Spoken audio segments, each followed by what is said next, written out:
আসসালামু আলাইকুম। আমরা এখন অবস্থান করছি মিরপুর 10। মিরপুর 10-এর থেকে মিরপুর 11-এর দিকে যেতে মেট্রোর নিচে। এখানে অবস্থা খুবই ভয়াবহ। এখানে পুলিশ, ছাত্র এবং বহিরাগত সাধারণ জনগণ সবাই অবস্থান করছে। ধোয়া পাল্টা ধোয়া চলছে।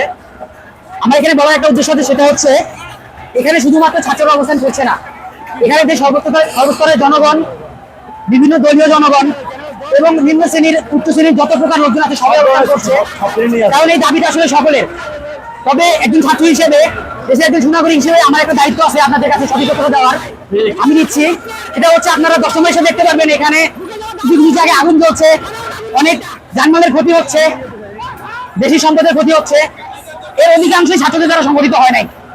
ছাত্ররা শান্তিপূর্ণভাবে ভেতরের দিকটাতে যেখানে ছায়া আছে এবং যেখানে দাঁড়িয়ে সুস্পষ্টভাবে দাবিগুলো জানানো যায়, সেখানে দাঁড়িয়ে তারা তাদের দাবি জানাচ্ছে।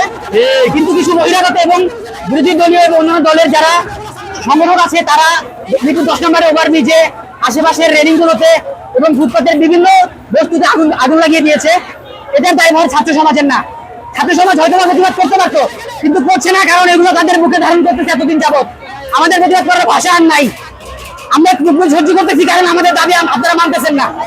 আজকে আমাদের দাবিগুলো আপনারা মেনে নেন, দেখবেন এই দেশের কোনো ক্ষতি ছাত্রদের দ্বারা হবে না। যত ক্ষতি হয়েছে ছাত্ররা, সরকার বলেন, দেশের জনগণের পাশে দাঁড়িয়ে সব ক্ষতির সমাধান দিবে।